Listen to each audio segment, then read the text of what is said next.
Alright, so I got a request to make a minimalist Batman portrait, so I'm going to go ahead and do that today. So first thing I'm going to do is I'm going to grab my rectangle tool and I'm going to fill in the background here with a shade of gray. Okay, so then what I'm going to go ahead and do is I'm going to lock this layer. I'm going to create a brand new layer. And on this new layer, I'm going to start to create his head. So I'm going to start by grabbing my rounded rectangle tool.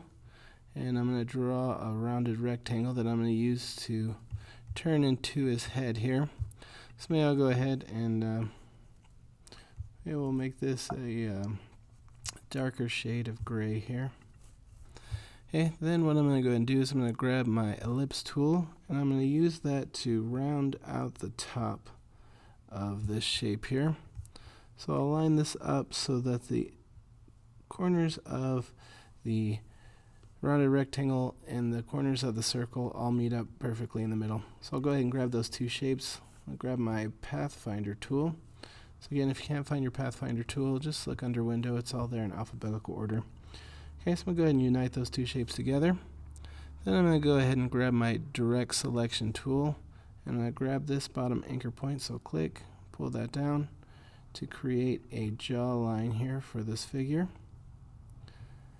Okay, the next thing I'm going to go ahead and do is I'm going to create those little spiky ears that go on top of his head. So let's grab my rectangle tool. I'm going to go ahead and draw a rectangle.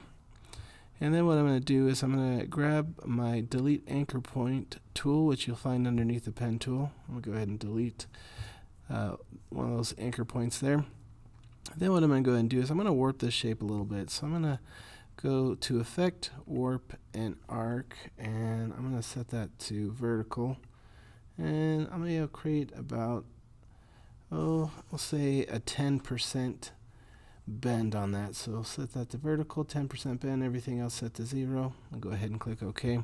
And since I warped the shape, I now need to expand the appearance. So I'll go under Object and expand the appearance so it recognizes the new shape that I made.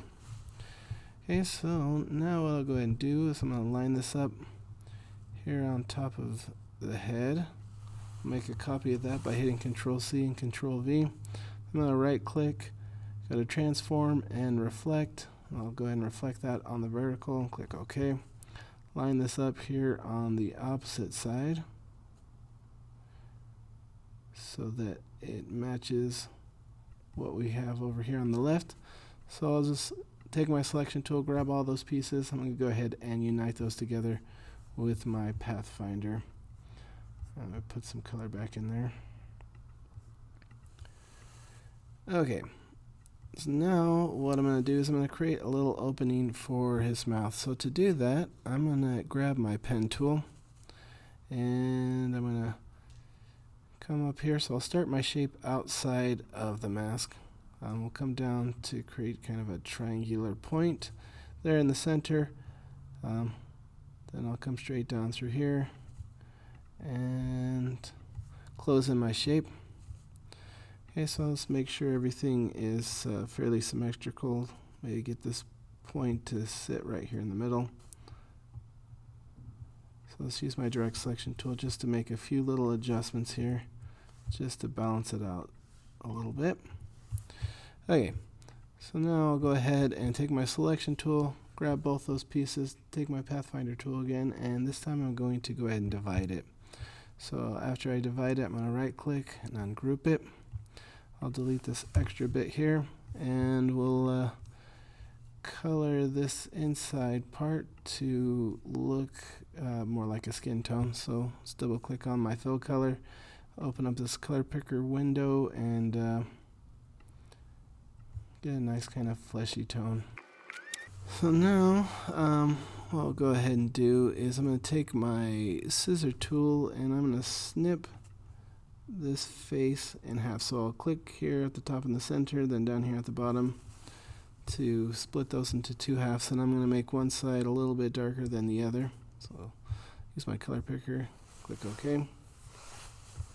Okay, so next thing I'll go ahead and do is I'm going to create his neck here. So maybe I'll take my rounded rectangle tool and I'm going to draw a rounded rectangle. I'll make it the same color as his mask there. So now what I'm going to go ahead and do is I'm going to warp this shape. So I'll go under Effect Warp. I'm going to use Arc. This time I'm going to set that to horizontal. And I'll bend that down about, we'll say -10%. So set to horizontal, -10%, everything else set to 0. Then click OK. Now what I'm going to go ahead and do is go under Object and expand the appearance so it recognizes that new shape that I made. And now we need to arrange this to its proper location. So I'm going to right click, go to Arrange and Send to Back. Send that to the back there. Okay. Now what I'm going to go ahead and do is we're going to create some shapes for the shoulder of his cape here. So maybe I'll go ahead and grab my ellipse tool.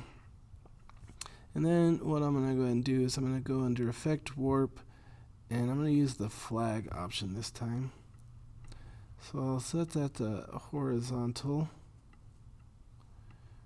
and I'll do about a 50% bend on that. And I'll leave everything else as 0. Go ahead and click OK. Then I'll go ahead and expand the appearance. So go Object, Expand Appearance, just like I did before. So anytime you warp a shape, it's always best practice to expand the appearance of that shape.